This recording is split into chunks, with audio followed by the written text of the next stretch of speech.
the king, David the priest, David the poet, David the writer. David had all these qualities about him, and we've been going over his life. Most people know him for killing Goliath, but there's much more qualities to him.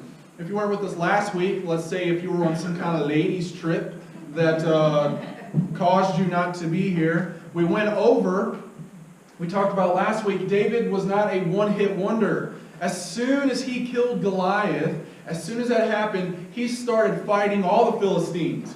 And he started whooping the commanders of the Philistines. And no Israelite commander matched David. It says that David had success wherever he went. He started slaying the Philistines, and just God's providence was all over David. And it seemed and it appeared as though God was going to keep David on this uprising trajectory of glory and greatness. But that's not what happened, is it? As soon as David killed Goliath, a song began to be sung throughout all the Fertile Crescent. The Philistines knew the song, the Israelites knew the song, and it went a little something like this. I'm not going to sing it, I'm just going to say it. I know, I was about to make something up, but I didn't. It says that Saul killed his thousands, David killed his tens of thousands. And so Saul began to become bitter in his heart. He started to be mad at David. And this little root of bitterness and jealousy started to ache in his brain. And one day Saul is playing his harp all beautifully for the king. And he has this spear. And he's like, I think I'm going to kill him. And just launches it at him. He does that twice. He tries to kill him twice with the spear, and it doesn't happen. David leaves and comes back. David's in this awkward position. He's a national hero, but now the king is trying to kill him. And so King Saul tried to have David killed again. He says, you know what I'll do? I'll let him marry my daughter, but for the bride price, instead of money, I'm going to require Philistine foreskins. I know that's disgusting. Okay? But he says, I'm going to require him to kill 100 Philistines and bring me their foreskins. And so David accepts, goes out and gets 200. Right? Brings them back. Every time King Saul tries to make David die or look bad, it actually helps elevate David's name in Israel. It's very frustrating for Saul. He just can't seem to put out this fire. Okay? Every time he does, he tries to put out fire with gasoline. And David's name just gets bigger and brighter. And he's becoming angry. And so if you remember, David's wife, the king's daughter, has to pull a Ferris Bueller trick. And David has to, she says, you got to get out of here or they're going to come and kill you. So he goes out of the window and runs and hides. And she puts something in the bed and puts goat hair on the head, pulls a straight up Ferris Bueller trick. And David is now, if you weren't here with us last week, he is on the run. He is on the run so bad and hiding that he actually, the safest place for him to live is with the Philistines. He lives in not only the Philistines, but the town of Gath. Now, who was from Gath? Goliath. Lived in that town. And so David, the safest place for him is not the king's court, but the enemy's territory. It's like you and I saying the safest place for us is ISIS because America is after us. I don't think you would want to go and live there. But that's where David is, and he's wondering, and he's hiding, and Saul has this bitterness and anger about him, and he is terrified that David was going to stop his lineage, and that none of Saul's sons were going to be able to sit on the throne. And so the best way to stop David is to kill David. And so that's where we find ourselves today. This small seed of sin grows into a mountain of disaster. Has sin ever done that for you? It starts off small, it's a little thought, and it just grows and grows and gives birth to all kinds of sin that you did not want in your life. Saul's jealousy and his bitter pride caused him to act irrational. Has your sin ever caused you to act irrational? Maybe you're not like a trusting wife and you start stalking your husband, right? You start getting drones to fly and follow him. You put all your time and all your resources into stalking somebody. Well, that's exactly what the king does here. He becomes so irrational because of this thought, David is better than me. And that thought rang through Saul's head over and over and over, and he did some stupid things. He musters thousands of troops. He stops foreign affairs. He neglects his priestly duties. He neglects the needs of the people, all to chase down one man. And David at one point is going to look at him and says, "You're chasing a flea. Why have you mobilized the entire nation to come after me? I am just a tiny flea. Why are you doing this?" David calls out to Saul, and he calls him out. But we're going to see that sin causes us to do irrational things and can cause our life to go crazy. And it doesn't take much, just a little bit. Sin works in us all the same way. It doesn't matter if you're a teenager or a senior adult. Sin works in us all the same way and makes us do irrational things. So this story may feel like it's between David and Saul, but there's much more at stake here. David is dependent upon the Lord. So here's what I want us to get from today's sermon, okay? David did not simply presume to know the mind of the Lord. David uses his logic to understand God's mind and God's sovereignty. So my aim of this message is for you and I to see David's character, which was beautiful. David was a man of integrity and a man of great character. And that's what we need to be like. His trustworthiness was in Yahweh, not in his troops or not in his circumstances, but totally in God. And so I pray that you will leave here today asking the same question: have I waited on the Lord, or have I acted ignorantly on the Lord's behalf? Okay? Have you thought things through? Are you just going off of your emotions and feelings, or are you thinking about them the way that David thought about them? David was the hero, but he's now on the run. So here we go in 1 Samuel 22, 1 through 2. Here's what's happened. It says, David departed from there and escaped to the cave of Adullam. And when his brothers and all his father's house heard it, they went down there to him.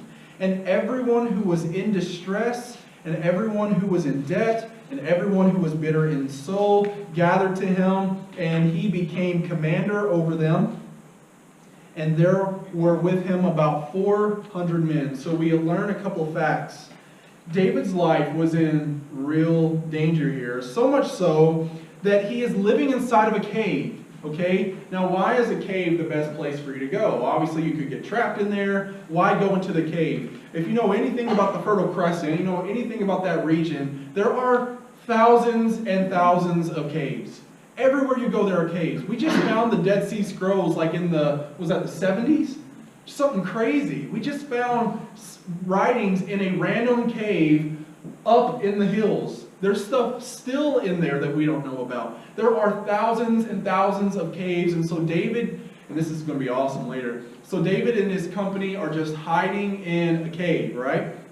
And so we also see that David started to gather followers. We can call them pirates, if you will, because these pirates are not like mighty soldiers you want on your team. The people that began to come around David were people who were in distress, who were in debt, who were bitter in soul. They're like the low. They are people that are struggling, and the best place to go for them is to hang out with David in a cave. That's a low spot, okay? So he has 400 men, and he's commander over them. That's a tiny amount. That's an itty-bitty drop of men that you are commander of, okay? Compared to what Saul is going to chase him with. That's tiny, that's small, that's like the stone versus Goliath, okay? David is once again left with the tiny tools to take care of a big job. Why, God, do you keep doing this? Can I finally get a spear or a javelin? No, I'm going to leave what's small with you. So that's where David's at. He's hiding in a cave. When we go over to chapter 23, and we're going to see this. Now David and his men were in the wilderness of Maon, in the Arabah to the south of Jeshimon. And Saul and his men went to seek him. And David was told, so he went down to the rock and lived in the wilderness of Maon. And when Saul heard that, he pursued after David in the wilderness of Maon. Saul went on one side of the mountain, and David and his men on the other side of the mountain. And David was hurrying to get away from Saul. And Saul and his men were closing in on David, and his men were to capture them. A messenger came to Saul, saying, "Hurry and come, for the Philistines have made a raid against the land." So Saul returned from pursuing after David and went against the Philistines. Therefore that place was called the Rock of Escape. And David went up from there and lived in the strongholds of En-gedi. This is insane. And now this is going to be something that we're going to see God do over and over and over. Do you know what sovereignty means? If you don't know what sovereignty means, I do this all the time with youth, but here we go. Who dropped that, right? Who dropped that piece of paper? God is sovereign. And so to be sovereign means that you are in control over all things, or you permit things. He is in control. If he did not want that paper to fall, it wouldn't have fallen. If God and Jesus on the boat wanted the storm to cease, all he had to do, and he displayed this, is say, stop. If the storm was raging, that's because he wanted it to rage. He didn't want it to stop. God is completely sovereign. And so now we have this picture. David has his crew, the pirates, and they go on this mountain, and Saul hears about it, and Saul just starts chasing him. David is on this side of the mountain, and Saul's army is on this side with thousands of men. And they're just rotating, and they're just running, and they're hiding. Now, right at the precise time, the Philistines make a raid on Israel. Why did the Philistines make a raid on Israel? Because God had them make a raid on Israel. Israel is unprotected. Why? Because the king is chasing down one guy. Instead, Saul should have been watching over his land and protecting what God has put him over, but instead, he is so obsessed with David, he leaves his country open to attack. And so obviously, the Philistines are like, all right, let's raid. Let's go get our goods.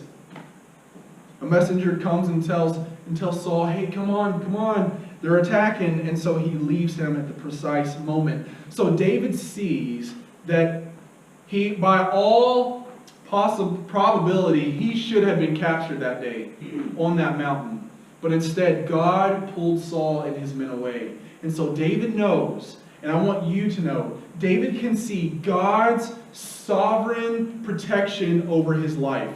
I should have been captured, I should have been dead, but now they are gone. God had the Philistines make a raid. He had a messenger come and tell King Saul right at the precise moment that he needed it to happen. Do you see how God is in control? Do you see how God is able to save even when all hope seems lost and the possibilities are just running out? I mean, we just see God's sovereign hand over this. Take them away. David was being hunted down like a dog. What kind of feelings would you have towards Saul? Some of you don't even like your neighbor because they don't kill their dandelions. Okay? And you have issues with the people around you, beside you, and they try to invite you over and try to be nice to you, talk to you, and you're like, I don't want to talk to you, I don't have any part of you. Imagine being hunted as an animal from the king. What kind of feelings would you have towards Saul, knowing that God anointed you to be king one day? Okay? Just try to get into David's head here. You're being chased down, and God saves you. The reason why Saul turned that day was because of God. God was keeping David alive. David was not keeping David alive, and David understood that. David didn't keep David alive in the fight against Goliath, right? It was all God. So here we have our picture, and now we get into this crazy, crazy moment. So let's go to 1 Samuel 24, 1 through 7. Let's look at this. This is beautiful. This is crazy. I love this. I love this story. When Saul returned from following the Philistines, he was told, "Behold, David is in the wilderness of En-gedi." Then Saul took 3,000 chosen men, okay, handpicked, 3,000 chosen. All right, I'm going to take the best.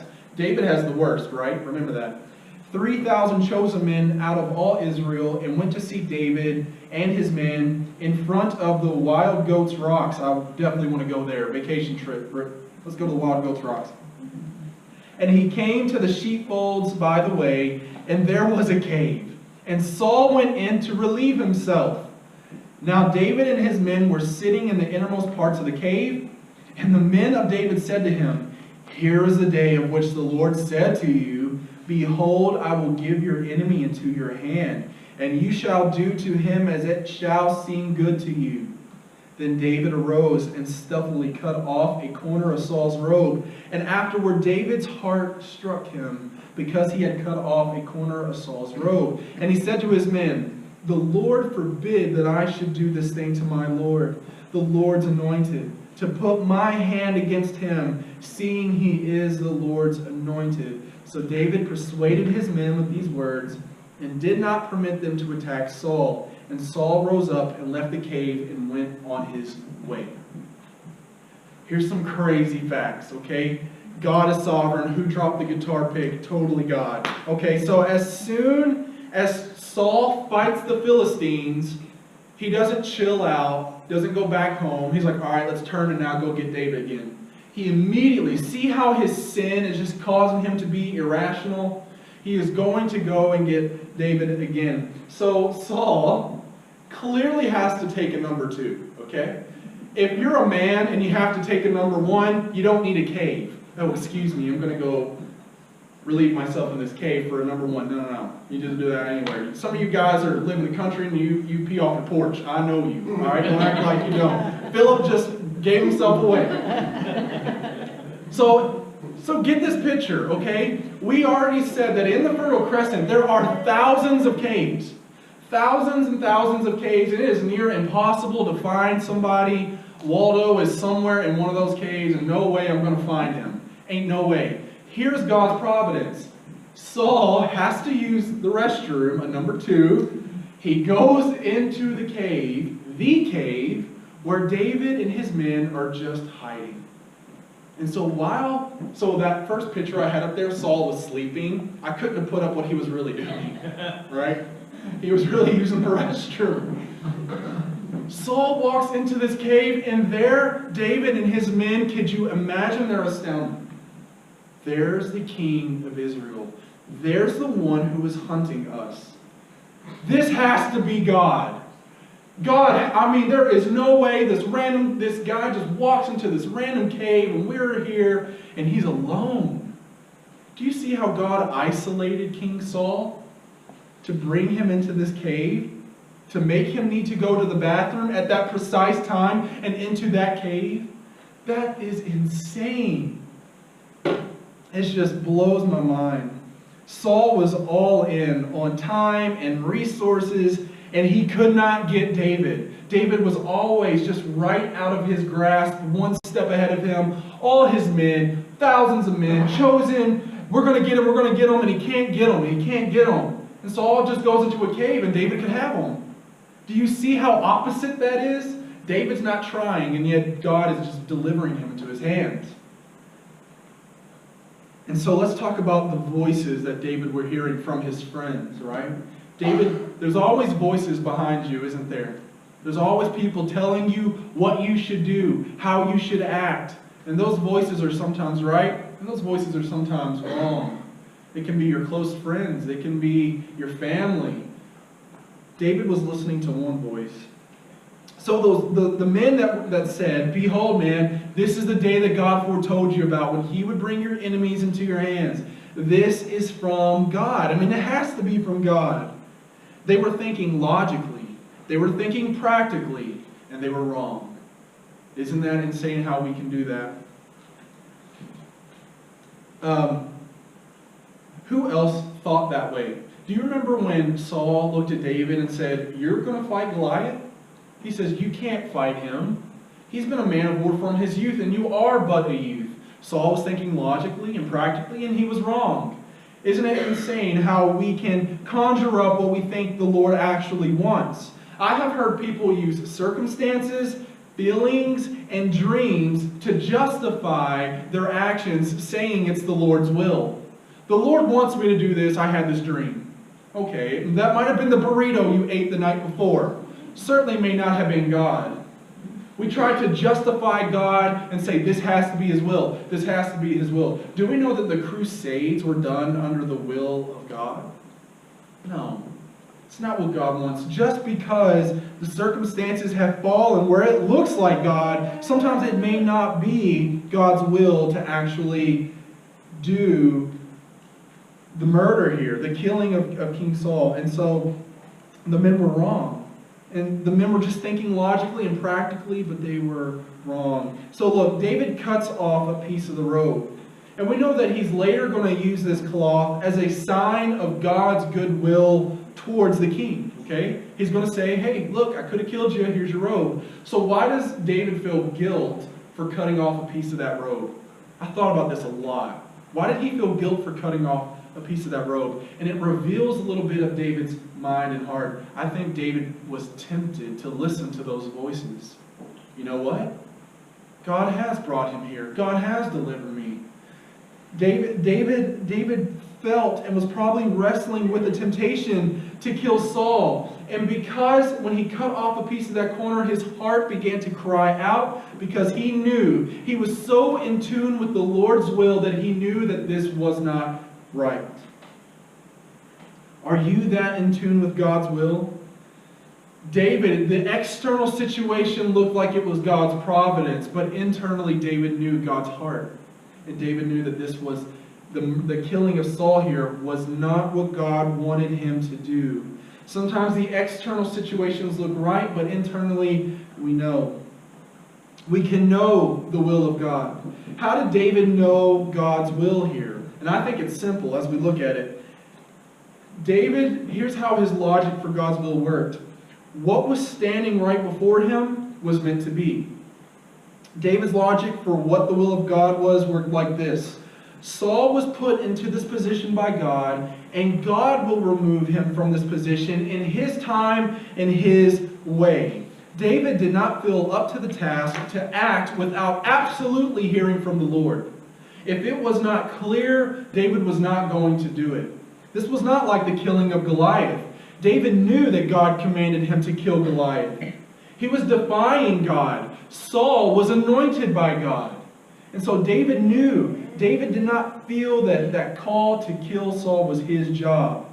If Saul is king, then God does not want David to be king yet. And he believed that God would act, that God would do it. Not me, but God. Saul is here, he is alive, and God will work. God will do it. People are constantly whining and complaining about where they are in life. And friends, if God wanted you somewhere else and around other people, He would make that so. That's how sovereign He is. If He wanted you to be out of Bullitt County, you would be out of Bullitt County. If He wanted you to have a different family, you would have a different family. But because what you see around you is God's will for your life, those are the people He wants you to speak with, connect with, commune with, forgive, love, accept, be around. That's exactly how David's logic for God's will worked. He's in front of me, he's God's anointed, and I'm going to treat him with all courtesy and with all respect. He believed that Saul, get this is crazy, that Saul was still God's anointed. Saul may be evil, but he's still part of God's plan. Teach this lesson to your kids. Teach them to your family and your wife to wait on the Lord and He will act. David believed that Saul still had a part to play in God's story, whether for good or for evil. David was not the judge. And when he saw when he saw him, he knew that Saul may still have a part to play, may still have a job to do for good or for evil. He still may have an important role to play, and David should not take revenge. He certainly knew he wasn't meant to kill Saul because he felt in his heart this wicked desire. Okay? And that's why when his heart cried out, he knew he was not supposed to kill Saul. And that's the Holy Spirit working within him. So David speaks to Saul after this. We know what's going on here. David also arose, went out of the cave, called after Saul, and he said, "My Lord, the king." And when Saul looked behind him, David bowed with his face to the earth and paid homage. And David said to Saul, "Why do you listen to the words of men who say, 'Behold, David seeks your harm'? Behold, this day your eyes have seen how the Lord gave you into my hand in the cave. And some told me to kill you, but I spared you. I said, I will not put out my hand against my Lord, for he is the Lord's anointed. See, my father, see the corner of your robe in my hand. For by the fact that I cut off the corner of your robe and did not kill you, you may know and see that there is no wrong or treason in my hands. I have not sinned against you, though you hunt my life to take it. I always used to think that God brought Saul into the cave for David. But it might be that Saul wandered into that cave for Saul. That God was doing this to reveal to King Saul his errors. To show King Saul that God could have smoked him right there. Not David, God. This was God's will. This was God's work. David didn't conjure this up. David didn't leave a trail of breadcrumbs into his cave and set a trap. This was God's doing and God's working. David had total respect for his enemies, and he even bows to him. Can you see his character and his integrity of the Lord's anointed?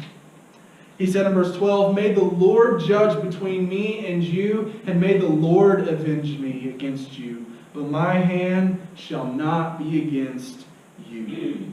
As David trusted in God in the battle with Goliath, so he trusted in the Lord with his conflict with Saul.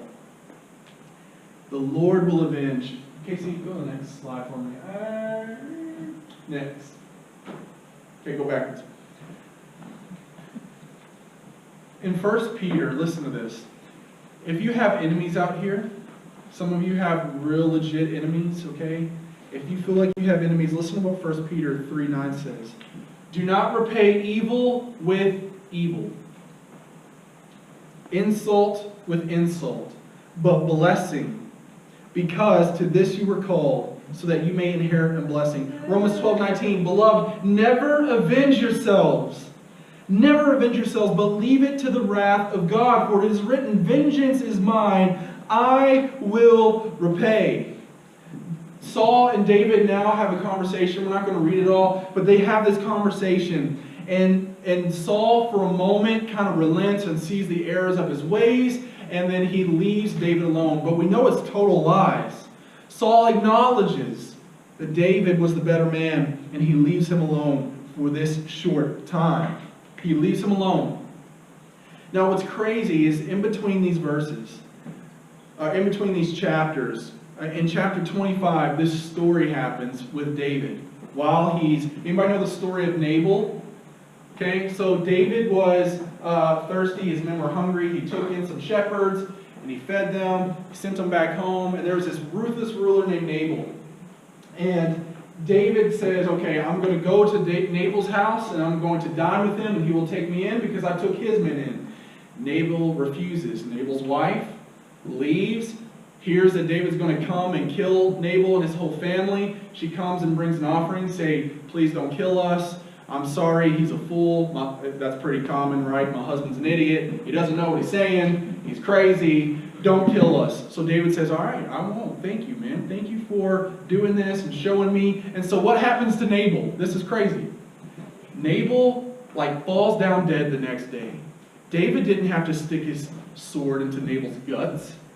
What a terrible world that must have been. Whew. Nabal drops down dead because he offended David. And the Lord took Nabal's life. And so David's like, yes, this is how it's going to work with me and Saul. I knew I shouldn't have killed Saul. I knew I shouldn't have, because God shows me that if he wanted Saul dead, he would just drop dead. And he sees that with Nabal. And then here again, Saul gets on the hunt in chapter 26 with David again and tries to kill him. But this time, this is different. Saul and his army are camping. Go to chapter 26. We're not going to read this whole thing. I just want to give you some highlights. David takes a warrior, Abishai, we'll just call him that. He went with his commander, and they went down while Saul was sleeping in their camp.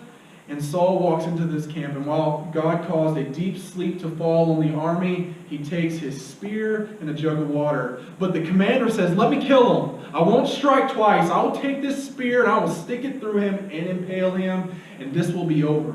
But David again says, no, this is God's anointed. We're not going to do this. If God wants him dead, God will take him. He doesn't do it, and he leaves. They have another conversation.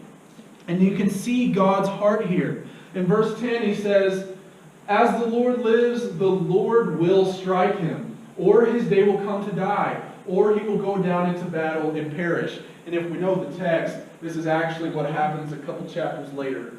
Saul is killed in the battle in Gilboa. So David knows from Nabal that God is sovereign, and God is in control of his life, and he is not to take revenge for himself. David has everything to gain by killing Saul. Straight to the king. He is going to get all the lands and all the goods. No more sleeping in caves. No more doing all this and all that. I will sleep in a palace. Everything will be good. Everything will be right. David was not trying to build his brand. How many times do you and I try to build our name and build our own brand? By doing what we want to do, and everything seems good. David was not an opportunist. Everything looked like the opportunity was right for him to advance himself. But he didn't want to advance himself. Who did he want to advance? Yahweh.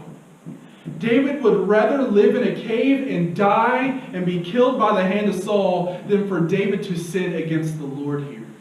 It was better for him in a cave than in a palace. If God wanted him in a cave. This is easy to preach. It is hard to live. Is God's will that important to you? How quick are you?